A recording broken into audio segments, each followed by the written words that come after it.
दृष्टमिष्ट आल्या गेल्याची, पापे चांडाळाची, घरातल्याची बाहेरल्याची, पाप्याची वैऱ्याची, भूताखेताची, झाडामाडाची, गुराढोराची, जळून जाऊ दे, पळून जाऊ दे, तुम्हावेरी कुठलेही संकट नाही हो, अखंड सौभाग्य राहो.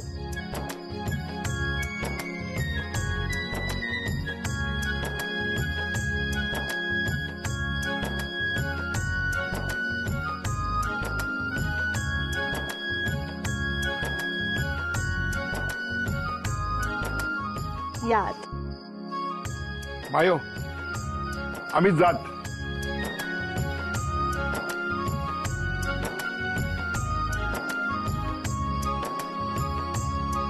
या.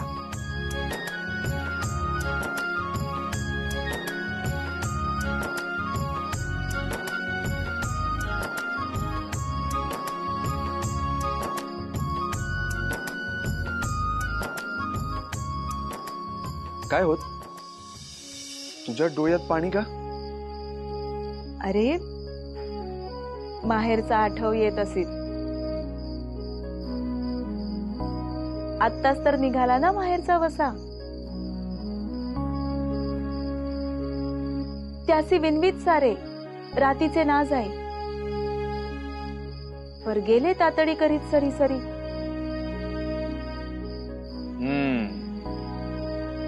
त्यांच्या संगी जाण्यास रेडी तू?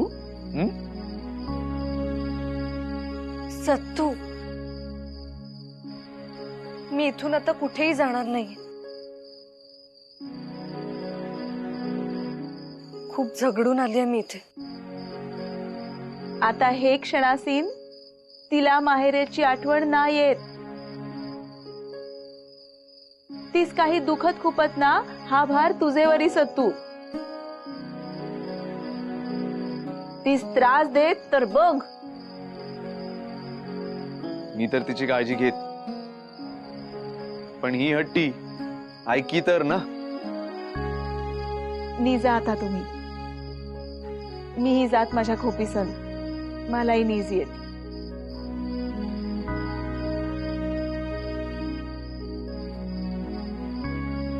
सुखी रहा.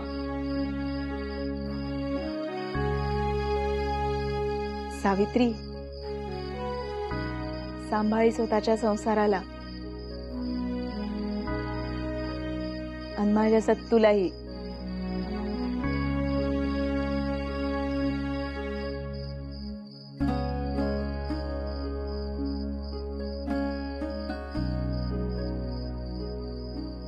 तुझा राजवाडा आणणं. तो ताताचा राजवाडा. माझा राजवाडा तर हाच. आता यापुढे तुझं आणि माझं वेगळं असं काही नाही. जे असेल ते आपलंच. आपलं प्रेम रोज टवटवीत आणि नवं आहे. माझे मायोत आता हुंब कष्ट करीत आणि आता आपण त्यासी विसावा देत. मी सगळं करेन सत्तू, तू निश्चिंत राहा. आणि मी काय करीत तुझ्या सुखा करीता? तू माझा हात घट्ट धरून ठेव. कधीच जाऊ नकोस मला सोडून. ना सोडून जात मी. आणि जात तर तू मज घट्ट धरून ठेवी.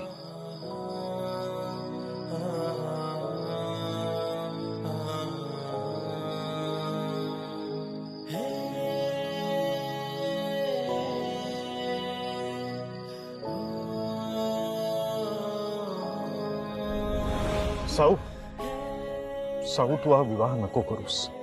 हे बघ, सत्यवानही आम्हाला प्रिय झाला होता, परंतु तुझं प्राक्तन आड आलंय.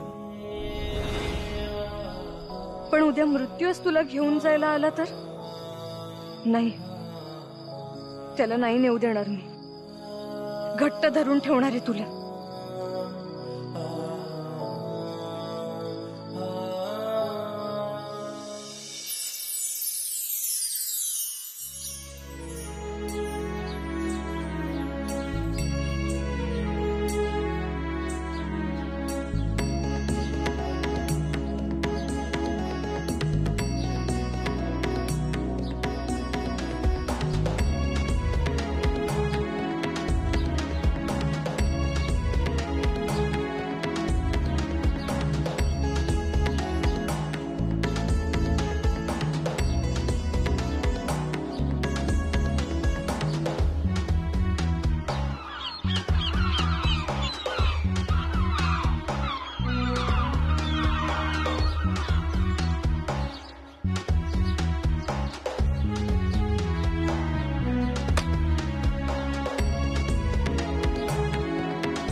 हे काय करीत तू रोज रोज? मी काही नाही, ते ते मायो आणि माझ्या कामाचं आहे. तू नको लक्ष देऊ. हा हा ना देत लक्ष, पण खरी ना बोली तू.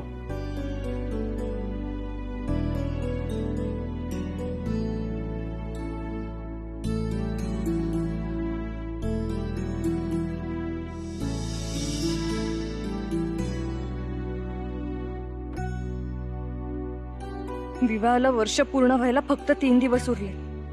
याचा अर्थ नाही नाही, मी असं घडू देणार नाही. आज त्याला रानातच जाऊ नाही दिलं तर?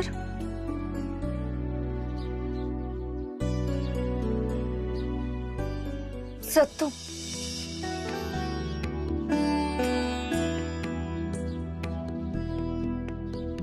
हे काय करीत तू? रोज राणी जात्या वेळी मज पाती आणून देत, आणि आज या सुकुमार वेळी गुंफीत गळ्यात. असं वाटतंय की तू हलूच नाहीस डोळ्यासमोर. जे रोज मी म्हणीत आज ते तू म्हणीत. मज वाटी आज काहीतरी विशेष असेल. नाही, असं काहीच नाही. पण आज असं वाटतंय ना की तू जाऊच नाहीस डोळ्यासमोरून.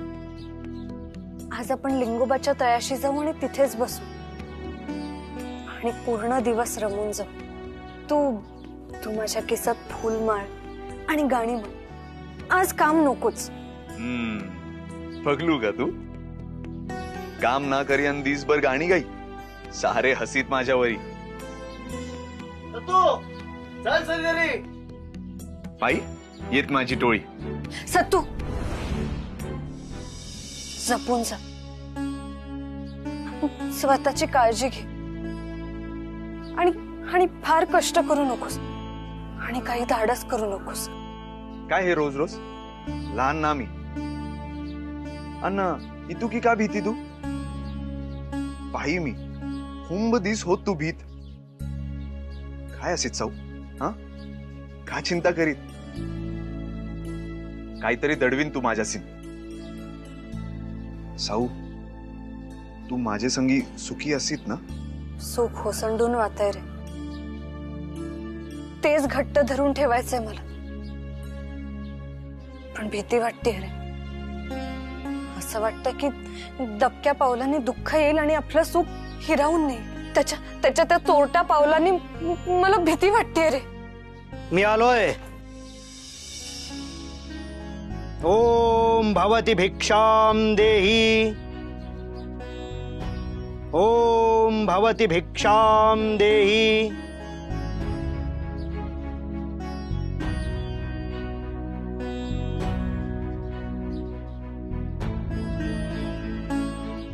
मुनिवर, तुमचीच खोपी असेल. सावित्री तुमची सेवा करेल. अन मायोता तो येत असेल दर्शनासाठी. मी राणी जात लाकडं तोडण्यासाठी.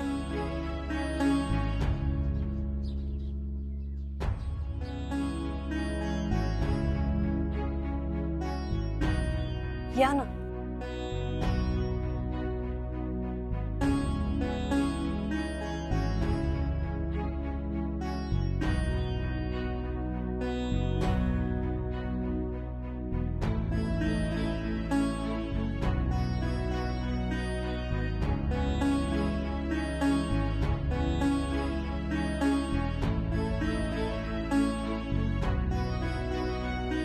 हे घ्या ऋषीवर.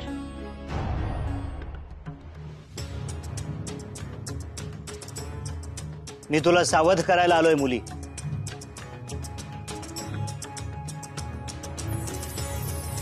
नारायण नारायण. आपण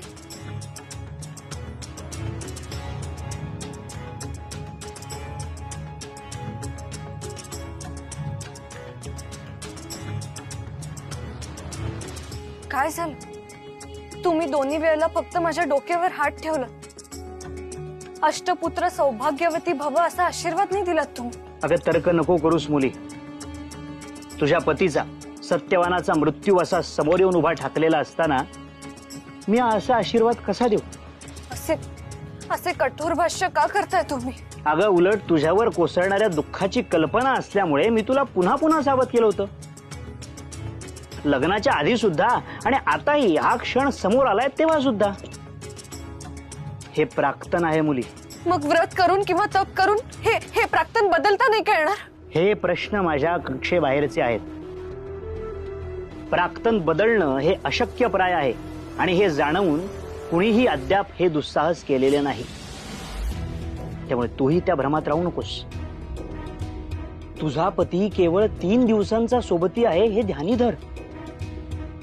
एक एक क्षण मोलाचा आहे. त्यामुळे त्याचा सहवास मनी साठव. हाती असलेल्या दिवसांमध्ये आयुष्यभराच्या प्रेमाचा वर्षाव कर. अगं प्रेमात फार मोठी ताकद असते आणि तीच आपल्याला सर्वव्यापी परमेश्वराशी जोडते. आता त्याचाच तुला आधार. नारायण नारायण.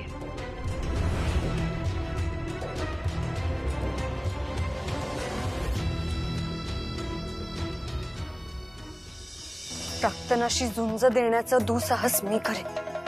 माझं प्रेम पणाला लावेन, पण माझ्या सत्यवानाचे प्राण मी वाचवेन. ओम त्र्यंबकम यजामहे सुगंधिम पुष्टिवर्धनम उर्वारुकमिव वंदनात् मृत्योर्मुक्षीयमामृतात्. सत्यवान डोळे उघड.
सत्यवान आणि सावित्रीच्या जन्मापासून ते आजवरचा प्रवास तर समजला.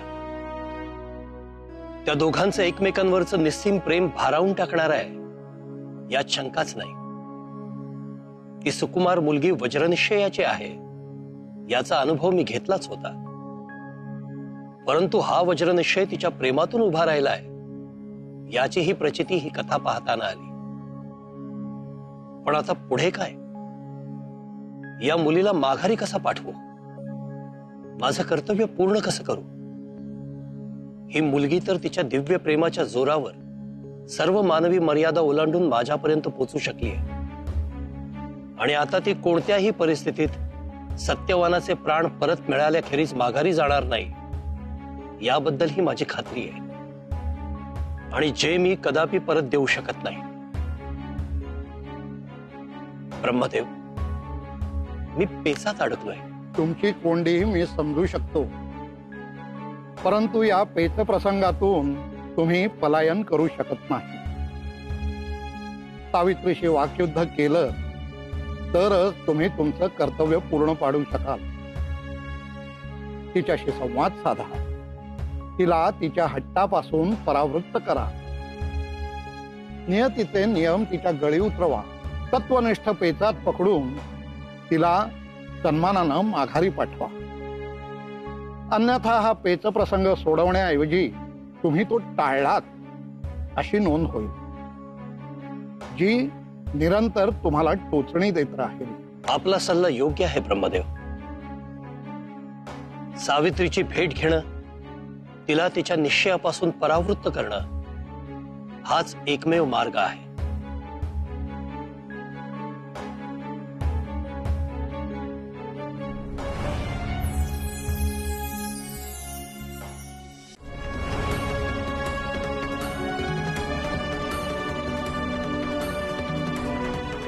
अद्भुत आहे या मुलीचा दृढनिश्चय.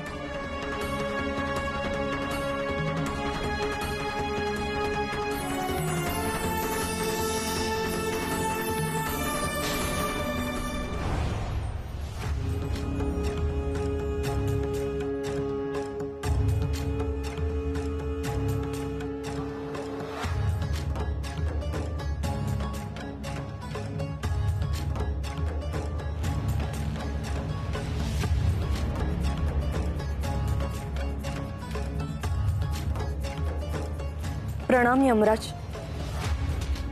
आपल्या संवादाचा धागा तुटला असं का वाटतंय मला? काळ ही संकल्पना अतिशय गुंतागुंतीची आहे मुली, परंतु त्याविषयी पुन्हा कधीतरी. आता तू माघारी फिरावंस हे उत्तम. नाही यमराज, आपल्याकडे माझ्या पतीचे प्राण जे आहेत ते घेतल्याशिवाय मी परत जाणार नाही.